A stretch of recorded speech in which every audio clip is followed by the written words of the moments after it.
Closing the books is a manual, error-prone, and time-consuming process. In fact, 82% of accountants find the month-end close to be a negative experience. 78% report having to reopen the books, and 3 out of 4 say they're not confident in their close. Meanwhile, management wants numbers faster than ever, and investor scrutiny on financial reports has only increased. There has to be a better way than email, Excel checklists, and endless status update meetings. Flowcast was built by accountants for accountants to help them close faster and more accurately. It provides a single place to manage the month-end close, aligning people, processes, and documents in one collaborative platform. The bottom line, teams relying on Flowcast on average close 3 days faster. Learn more at cloudaccountingpodcast.com/Flowcast. That's FLOQAST. Welcome to the Cloud Accounting Podcast. I'm Blake Oliver. I'm Ryan Lazanis. And I'm Megan Lewczyk. And we are here at AICPA Engage. Thank you so much, Ryan and Megan, for joining me today. It's awesome to be recording the podcast in person. Yes. It's excellent. This is Thank very you cool, for having actually. us. Yeah, we're very impressed by the setup you have here. And this was not planned at all. We were just randomly in a session together. Yep. What was the session? We were at Randy Johnson's IT Tech Update, which is always a crowd pleaser. We enjoy learning all the new tech nuggets of wisdom that I would have never found without him kind of spoon-feeding it to the accounting profession. So it's a very cool plug for Randy because he does a nice job with that every year. He's been doing it for like 30 years or something, right? Yeah, he stays on top of everything. This is the first time I saw it, and I basically learned every single tech trend in an hour. So, it's rapid fire, fire hose of information. You have to check back at the slides to kind of gather everything. But yeah, it's pretty neat. Some of the tech that's coming down the pipe. So we're here at the AICPA Engage conference. This is my first year. I don't know about you guys. Yeah, first year also. Also. Yeah, felt like it was where everybody likes to mingle in the profession. So. And I am very impressed with the quality of... So far, it's looking good. It's amazing. And just everyone is here. And of course, it is put on by the AICPA. So I figured this is a great time to ask that question that I don't know about you, but I get this question a lot. Megan, you probably do too, is should I get the CPA? Absolutely. We get that question probably more than most. So I am the Chief Operating Officer of Jaeger CPA Review. So obviously we work with CPA candidates on a daily basis. And at that point, they've typically decided to become CPAs, but even further down, if you're still in school and you're trying to decide what major to do and what your profession is going to be after you graduate. And it's hard because a lot of folks are looking at the marketplace and saying, hey, it's a lot of work to get that CPA license. And maybe do I really need it? I'm not going to go into public accounting, or maybe I want to go into an advisory practice and consult on certain things. So the value proposition for young students, I think, is not as much there as it may have been in the past. Right. It used to be everybody. Yeah. I mean, it used to be, I compare it to like the pilots. They go through pilot training. Obviously, they're going to get their wings. Obviously, they're going to go through the rest to get licensed and get everything they need to be credentialed in the industry. But the CPA has started to not be as desirable by candidates, which obviously is a problem for the profession, I think. Do you think the 150-hour rule has something to do with that? Absolutely. Yeah, absolutely. And I understand education is great. I'm a master of accountancy and I did a 5-year program to get that done right away. But for the folks that go out after college, they went into a bunch of debt to be in college, and then they go on to do something else, make some money back, pay back their loans. Going back to school and getting those extra credit hours is tough. Yeah. And I think you really nailed it when you said the value proposition is maybe not there anymore. And I think that responsibility really falls on the profession, AICPA, and myself. I'm a Canadian, so CPA Canada, they have to evolve and lay out the value proposition and make it interesting for, new members to join and want to participate in this. And I think one of the issues is that, they haven't evolved and they're still kind of doing things the way it's been done for the last few decades. And, the new generations, the millennials and the Gen Z, they're looking for something a little bit different. They're looking for their training to maybe be a bit more different. They're looking for their careers to be different. And I think the value proposition is really not what it used to be anymore. Yeah. So I think that might be part of the issue. Well, you don't really need the CPA to do a lot of what we do these days. Exactly. I'm a tech-oriented guy, and I think you can just see it in the fact that more firms are promoting people without it. Yeah. So that to me is an indicator that that's a huge trend right now where you see these non-accountants joining these accounting firms and providing different types of advisory services, whether it's tech consulting or whatever it might be. So, that's a big trend when you look at some of these reports. They're really saying that there's a big push to hire non-accountants to firms. So that could be playing a role in this as well. Yep. Yeah. Well, and I think the other challenge is that you do need to have some of those tech skills to be really successful in a lot of these newer evolving technologies. And I think the university level academic side, I've been to some of the conferences on the academic side as well. And I think that there is a very clear-cut boundary between accounting in education and technology. And I think that accounting programs at the university level have to get on board with the tech side, or the whole profession starts to be a domino effect where they are siloing. And, even in sessions yesterday where we were talking about blockchain, we ask, what does the education need to look like for an accountant going forward? And tech has to be a part of that, because it may not be that you need to know how to code something for a smart contract in blockchain and actually execute these contracts yourself. But as an auditor, you need to understand what a smart contract is and be able to ask your clients, hey, which parties are involved in this contract? What are the terms of the contract? And how is that information going to be saved? And you can pull it back down to audit it. And so those types of things need to be flowed back through into the university level so that people get exposure to them.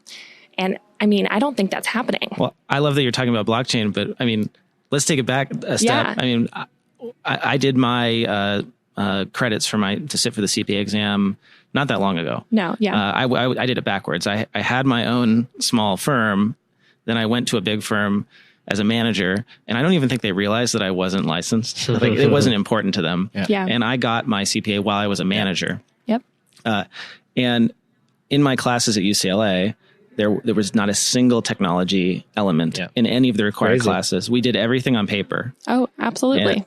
I can't believe you're doing it on paper. That was just recently, a couple of years ago. That was 5 years ago, 5 to 10 years ago was when I took those classes over the course of 5 years. So my recommendation then, so obviously now you're listening to this podcast and you get this information directly from the people that know what you're going to need to know going forward in the next 10, 20, 30 years in your career. Take these classes in college. They may not be in the accounting department. They may be in the computer science department, but you have elective credits and they're, part of your 12 to 18 credit hours that are paid in the same block. Take some extra courses in that so that you can become a subject matter expert, because there just aren't that many of them. I think that's a good suggestion, because if it's not going to come from, CPA, the profession, it's also your responsibility to kind of sense where things are trending, and those technology skills. Again, you don't have to be a coder, but you do have to be able to manage technology to a certain extent, and have a general understanding of AI, machine learning, blockchain, all these emerging technologies, because that's what's going to be doing a lot of the a lot of that compliance type work and stuff like that. So I think that's a very good suggestion. Just one more thing before we move on, Ryan, would you mind telling us a little bit about your firm and specifically how you market online? Because I think that actually has something to do with the CPA license. You don't really advertise that you're a CPA firm, right? Yeah, no. So I started Zen Accounting in 2013. It's an online firm that basically focuses on automating processes and automating the accounting workflow for small businesses across Canada. The idea was, when I started the firm, that kind of model was pretty new in Canada. And, a lot of accounting firms. You mean like having a good website? Exactly. So that was part of it, was how do you kind of package your firm and make it a little bit more presentable online? And, even the name Zen Accounting, most firms at that point would not really have a different kind of name. It would be like your initials, for instance. So how do you brand yourself? How do you market yourself? And, if you look at all the firms popping up now, they're all doing that. They have excellent branding, excellent websites. They look very attractive.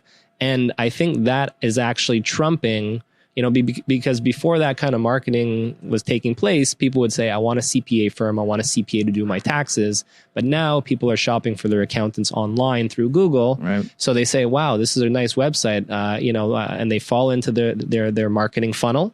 And, before they're not even asking about a CPA firm anymore, so that's not really top of their list. They just kind of they buy into the nice marketing. And, the CPA title is not really what they're valuing anymore. From the client perspective. Perspective. Yeah. Well, and the thing I've noticed, because we've worked with hundreds and hundreds of CPA candidates, and we've found that, especially when you're first starting your career, it may not be as important. You kind of are just getting your feet wet anyway. So a credential is hard to just prove your value because you do need some experience to prove that value. And we've noticed there are quite a few, especially candidates that we work with just based on our sub-market, are older candidates that have been out of school for quite a bit of time. And it is the game changer for their career. And I genuinely believe wholeheartedly, and I will tell anybody this, a CPA license will change your socioeconomic status.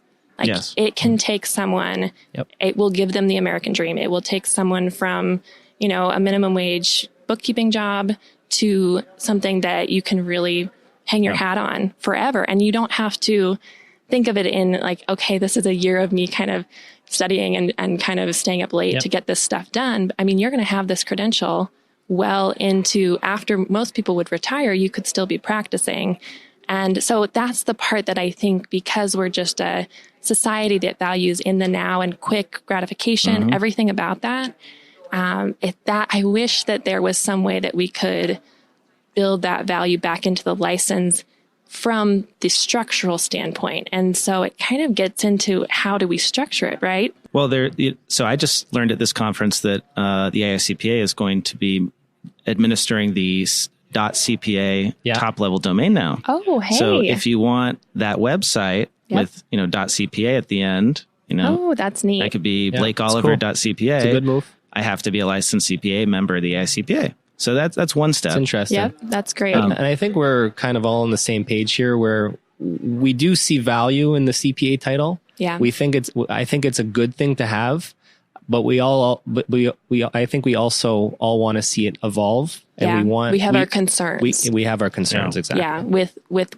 the way that it's trajecting in the future, the trajectory of the license in the future, and that's what's concerning, I think, especially in my demographic. And I will say, from my own experience, having gotten licensed in the last few years, that it has made, even though I had my own firm, I have credibility, I know what I'm doing. It has, just having CPA at the end of my name has made a big difference in terms of credibility. Oh, absolutely. So as much as I am critical of the designations or the license in some ways, I'm very much happy that I took the time and effort to do it. I agree. Yep. And how long did you allocate to that? How long did it take you as a working professional? Because we get that question all the time. Yeah, it was going to take a lot less time, but then my business took off. And Ryan, you know how that can be. Yes. Oh, absolutely. We have that, I think, in most cases. Yeah. So, I did it at UCLA Extension, which was great because they have a combination of online and in-person classes. And it took about 5 years to do all the classes while I was working. So in addition to getting the education side down and then studying for the exam. Okay. Yeah, I would say 5 years is a good amount to allocate. But, my original plan was to do it sooner and not be working as much, was to do it in the classes and the exam in like 2 or 3 years. Yeah. Yep. And so just for reference, because I already know this, your background as an undergrad was not accounting. I was a music major. Yeah. Yeah. So you're a unique one in our industry. What was it? Cello, yeah. There you go. Yeah. Yep. My grandfather left me an inheritance that paid for my college education. So I took that money and invested it very wisely in a completely useless major. Yes. Learned my lesson there. Right? Hey, now you have a great skill set. I did political science, so I had to completely switch over as well. I'm sure that's very helpful in business development, in negotiation, in partner discussions. Very good. The politics of partnership. There could be some usefulness there. Yeah, that's interesting. We're all not accounting undergrads. So I was a general business undergrad and did accounting as my master's degree. So interesting. Yeah, no, that's fascinating. But I do think there's value in getting a solid skill. I think anytime you can get a skill-based degree, you can market yourself to employers, which is helpful. Well, I said I was going to move on to another topic. Okay, but yes. I'm enjoying this so much. Yeah. I want to state a potentially controversial opinion and have you I'm ready. tell me what you think. So, one obvious way to increase the value of the CPA license would be to expand the exclusivity of what CPAs can do from just signing audit opinions, right, to other things. Yep. And some states do this, although they don't enforce it necessarily. Like in Texas, you can't call yourself, I'm pretty sure, fact check me on this, you can't call yourself an accountant unless you're a CPA. Correct. And that's been around for a long time. That's a very kind of an old-fashioned way that the rules are written, where you can't say you're an accountant. And they got a lot of pushback, and I believe it was from tax preparers and like the early H&R blocks. I'm not sure exactly which companies put these legislative ruling, fight the legislature about it so that they could actually say that they were these types of things in certain states. And you can't be a doctor without having a medical license. You can't practice law without having a law degree and having passed the bar. So why can you be an accountant and not have some sort of license? Yep. What do you guys think of that? What do you think of that, Ryan?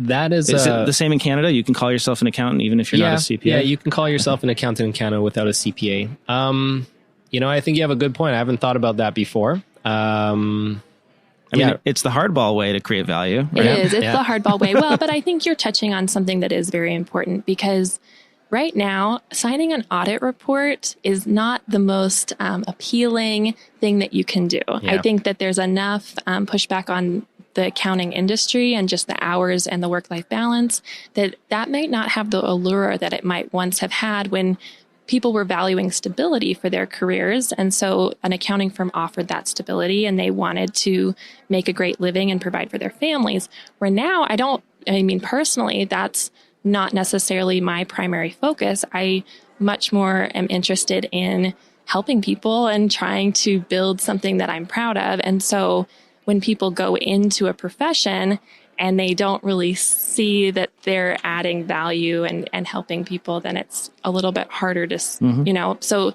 maybe we do need to add some other specific things that only CPAs can do. And then the question is, what would those things be? Food for thought. We'll have to get back together and I'll find out what you think. Yeah.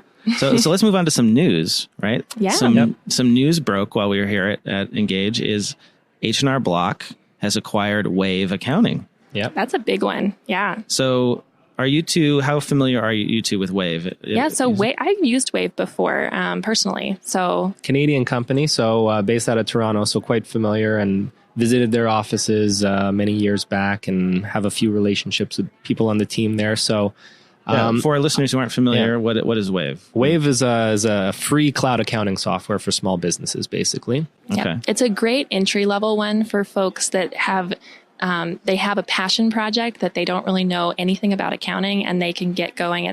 They can get an app on their phone and get rolling with some sort of record keeping. I think what's amazing is that it's free. Absolutely. You can use monthly fees. There's no monthly fees, and they got acquired for $500 million. Wow. Yep. And I think out of 80 million in original investments, so they didn't do bad. Yeah, it's pretty good. They did pretty good. Yeah, and it's a pretty app. Like, they did a nice job with the development of it. I think it's very user friendly. So wait, was their business model the whole time just to get acquired? Like, how did they make money? Well, they made money. They had ads actually in the platform. They also had payment revenues. So you could do your invoicing from there, and they'd collect their 2.9% or whatever it is. Got it. I think there might have been another one or two revenue streams. I think they dabbled with offering some bookkeeping services directly through the platform, kind of like a QuickBooks Live style thing, I think. Yeah. But they have a lot of users. Millions, because it's free, right? So they have a lot of those freelancers, small businesses. Yep. So, which is H&R Block's bread and butter, exactly. Right? Yeah, so I can see the pairing is beautiful. I think that that's a great inlet into that marriage between an accounting software and a tax preparation. I was particularly interested to hear about this because when I was working with Xero as an ambassador, I think that was when the whole H&R Block partnership developed it with Xero. Yep. But then it never seemed to go anywhere. Yeah. So now H&R Block is taking that concept. Obviously, they're still working on it, bringing it in-house. Yep. And Wave has a bookkeeping offering, right? They will do bookkeeping for their customers? I think they're pairing you up with different bookkeepers that are on their platform. Okay. So they're not actually offering bookkeeping services. They don't have a bookkeeping team, but they have a network of bookkeepers. So this is like QuickBooks Live. That's what I was saying. That's what it looks like to me on the surface. Yeah. So I think it's interesting that like how H&R, I don't know exactly what H&R Block's plans are for this. Like, are they going to be offering bookkeeping services? How are they going to leverage this? But clearly, the space is getting a lot more competitive. Yeah. I could imagine that pricing will be on the low end of things. So there's definitely some pressure on price that we're going to be seeing on the bookkeeping end. Yeah. Well, and just from the perspective of the clients of this Wave accounting software, I mean, accounting's the last thing on their mind. They really just wish that a magic fairy would come and wave a magic wand and they didn't have to deal with it. So if they could have an all-inclusive through the tax preparation process, because I think, when I speak with people just out in the world, not in the accounting space, it's like taxes are still scary. And I don't know why they're so scary for people, but they are. And I think that if they can simplify that process, and I think that it was a smart acquisition on that side of it. I'm a CPA, and maybe I'm just not a very good CPA, but I get anxious about my taxes. Yeah. I never can figure out if I have, I'm not a tax guy, so I never know if I've done enough withholding or anything. But I should be able to figure this out, right? Yeah, that's true. I just withhold extra, and I'm always in a good place. But that's a free loan to the government. I know. It's true. It's true. That's true. To be accurate on it, it's tough. So we mentioned QuickBooks Live. Yep. And what's interesting about QuickBooks Live is the original 10 bookkeepers are in the Boise, Idaho T-Sheets office, right? Oh, okay. But the 500 that they are planning on hiring, did you know it was going to be that many? I had no idea, not until I heard it from you. And I genuinely think that's amazing. I mean, that's such a huge opportunity for a large subset of the population that has a challenge finding brick and mortar work given their life circumstances. Mm-hmm. So the 500 are coming, I think, mostly from TurboTax. And TurboTax Live, people all work remotely. Right? Okay. So, and Rich Priest, who runs QuickBooks Live, has been on a couple of podcasts talking about how that's actually where they're hoping to recruit from the most is folks who want to work at home, part-time. He mentioned like moms, right, who, are staying home with the kids and, want to have some extra income. If you're disabled, maybe working at home. But, for most people, it won't be like a full-time gig. Yep. So, Megan, I know that you travel a lot because your husband's in the military. Correct. Yep. So currently, where are you located? So we're currently in Hawaii at Joint Base Hickam, Pearl Harbor. So it's definitely anything that has anything to do with remote work piques my interest because it's such a game changer for military spouses. And there's such a large gap between education level and employment. And most military spouses, the statistics of underemployment and unemployment are substantially more than the general population, just based on the fact that we move all the time. And even in skill-based careers, such as the CPA, nursing, some of the others that are popular for military spouses, teaching, you have to get licenses in all of the jurisdictions that you move to fairly quickly after moving. And obviously, moves are one of the most stressful things that a person can go through. So throw that on top of a career change. Remote work looks great because you then don't have to find employment when you hit ground, and get a new house and all these things, get your kids into school. All of that has to happen all at the same time. If you can have some stability with your career, it's huge. And just having it on your resume consistently is also... right. Yeah, you're not changing jobs every few years. Because I think military spouses have the tendency, when you look at a military spouse resume, you can tell they're a military spouse without even interviewing them because of the number of job changes and the consistency every 3 years. And the locations too. And the locations are very... There's a base. Yep. and it's tough. Yeah. And I think that it's been even internal struggle. Do you tell someone when you're in an interview that you're a military spouse?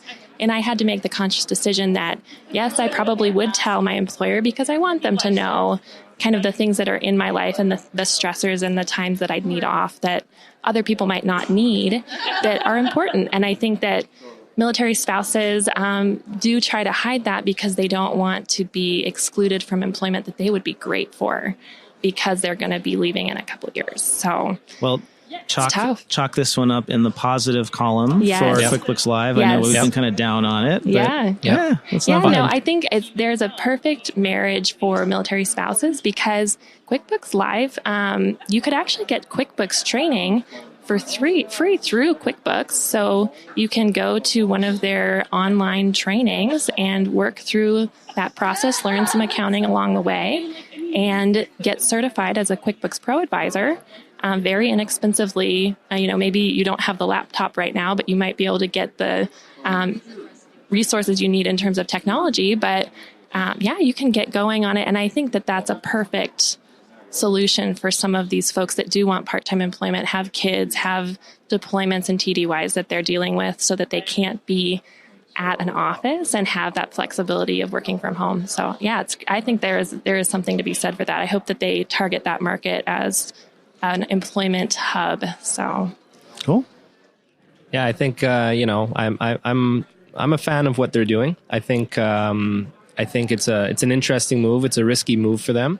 Do you perceive it as being competitive against, because you were one of the original fixed fee online accounting people? Yeah. Do you see QuickBooks Live competing with you at all?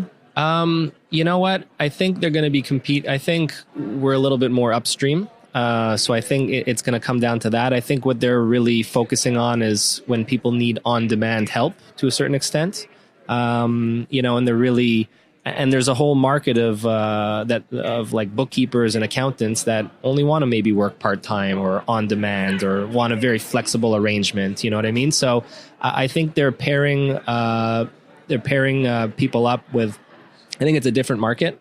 So it'll be interesting to see where it plays out. But again, it just goes to show that the bookkeeping space is getting exceptionally competitive.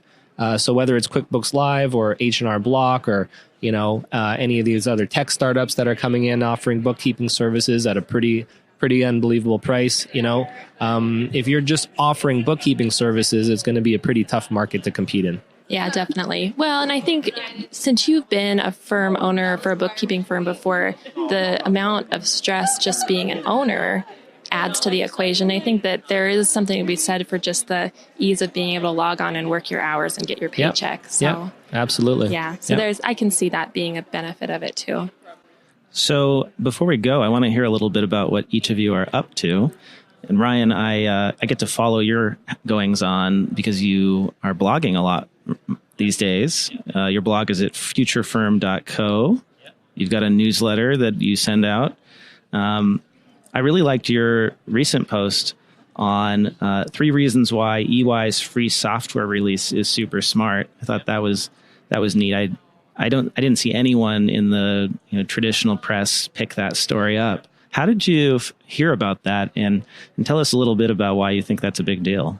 So part of my new project, Future Firm, is about helping educate bookkeeping, accounting, and CPA firm owners to modernize and adopt technology and a newer kind of modern business model and, play around with remote work opportunities and digital marketing and all that kind of stuff that makes up a modern firm in 2019. So, I have to kind of keep my ear to some of the trends and what's happening in the space and provide valuable content to my audience. And, I'm very into the whole cryptocurrency and blockchain space. I follow it on a daily basis.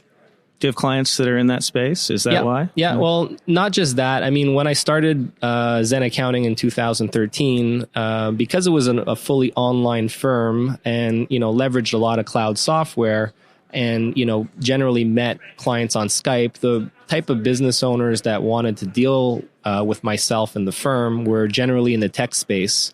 And that's how I kind of learned about blockchain and Bitcoin very early on. And the more I learned about it, the more interesting I thought it was. And I saw a lot of parallels to the world of accounting. We don't need to get into that here, but another episode. Yeah, exactly. Yep. Yeah, we have more to talk about. I forget where I saw this. I follow CoinDesk, a popular cryptocurrency blog publication, and I saw EY. And I saw that, they released, millions of dollars of code for free, open source to the public, with no restrictions, no licenses, no nothing. I'm like, okay, well, that's interesting. Now, why would they do that?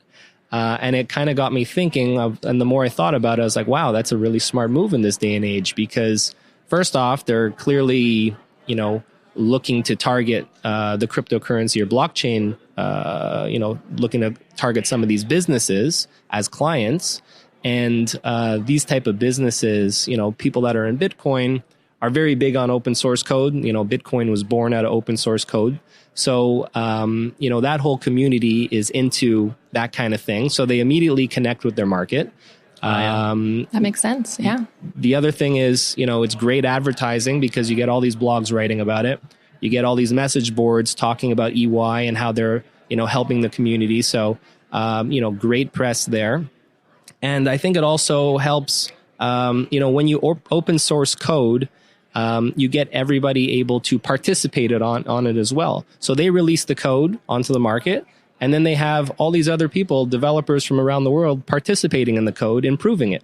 And that makes it more valuable because they're using this code to help their clients with certain advisory services. So there's a few reasons why I think it's a very smart move. Yeah. It fits in with the whole content marketing idea of let's give away our knowledge. Yep. And it demonstrates our expertise and brings people to the firm. So it's this whole hoarding of information concept is old. Yes, absolutely. Yep. Yeah, I like that. Yeah, inbound marketing at its finest in a very practical application. Yeah. So if you're interested in following more of what Ryan's up to, what's that URL, Ryan?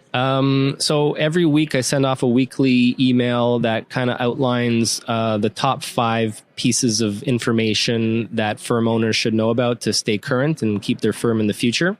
And I curate each of those. I send off 5 links. I make it a very brief email because I know firm owners are very busy. And I just write 1 or 2 sentences curating the article. And you can sign up at newsletter.futurefirm.co. Right. So Megan, yeah, what are you up to these days? You mentioned earlier you're the director of operations at Jaeger CPA Review. Chief Operating Officer. Officer. Yep. And everyone works remotely. We all work remotely. It's a 100% remote firm, or I guess review school in this case. And we have a small but mighty team to help develop the content so that people can pass this exam. And the thing that I'm most excited about is that we recently put together an instructor hotline that is Uberized, in my opinion. And so you can actually, within 2 hours of wanting to have a booking with one of these instructors, professors of accounting, we have a scalable team. So as we start to grow with the demand of requests from students, we can actually scale it so that we can pair CPA candidates with actual one-on-one assistance when they need it most. Obviously, studying for the exam, the last thing you want to do is wait around to have your question answered. You kind of need to get it answered and move on. And so we realized that the biggest problem when you're studying for the exam is that lack of support. And Jaeger CPA Review, Phil Jaeger's been in this industry for 40 plus years. And that's always been the thing that people care most about when he works with them. He gives them his cell phone number. You can reach him 7 days a week into the evenings. He'll always pick up the phone if he's available to pick up the phone. And so we wanted to figure out, how do we scale that going into the future for CPA candidates? And so Instructor Hotline is the way that we're going to help make that happen. And so I'm pretty excited about it. We've had a few people take us up on it so far, and the exam scores just got released. There was a round of them yesterday. And we had some good results with people that had previously been struggling getting through the exam. So I'm pretty excited. Typically, folks that do not pass. I consider failed exams just practice exams. So you've had a few practice exams under your belt, and those folks, there's a tendency for them to drop out at a certain point. And so if we want to build this profession, we need to get those folks that would have otherwise dropped out to stay in. And so our role at Jaeger is to be that safety net, catch those people before they drop out. And hopefully we'll be able to do that here. Wonderful. Yeah, so I'm excited about it. So if people want to follow you online, where's the best place for them to do that? Yeah, personally, if you want to follow me on LinkedIn, Megan Lewczyk, I'm going to spell it. It's hard, Lewczyk. And I'm probably the only one on there because it's a challenging last name. But also, if you'd like to learn more about Jaeger CPA Review and our products and services, we have a subscription pricing model so you can cancel anytime, which is new. That was neat. I think you guys are innovating in that regard. We are, yeah. Well, and I think it makes sense. Yeah. I mean, it's kind of like an old-fashioned method to charge someone thousands of dollars for a product up front, then you don't know how long it's going to take. Yeah. And so it just makes a lot of sense to have a model that's more of a membership style subscription pricing, so that you can cancel if you decide, for instance, when you were taking the exam and you wanted to take time off, work on your business. I mean, you should be able to stop. I have to say, though, that's part of the reason I finished is because I had those books sitting there that I paid for. True. There is that. Good incentive. That is true. Yeah, we do recommend you set a deadline for yourself because you can procrastinate on that particular topic. So, how about you, Ryan? Where can people follow you on social media? LinkedIn or Twitter. Just search me up. I'm probably also the only Ryan Lazanis there. So last name Lazanis, Lazanis, or at Ryan Lazanis on Twitter. And as always, I am Blake Oliver, and you can follow me at Blake T. Oliver on Twitter. Thank you both so much for joining me here. This was awesome. This was great. This was great. We're glad we ran into you this morning. Hope to see you again soon. Oh, and we'll see you at Ryan. I'll see you at ZeroCon. Yeah, we'll be at ZeroCon. And Megan, you going to any other conferences this year? Not this year, but if there's anyone that's headed out to Honolulu and anything in the Honolulu area, just look me up on LinkedIn and let me know. Sounds good. Will do. Now I've got an excuse.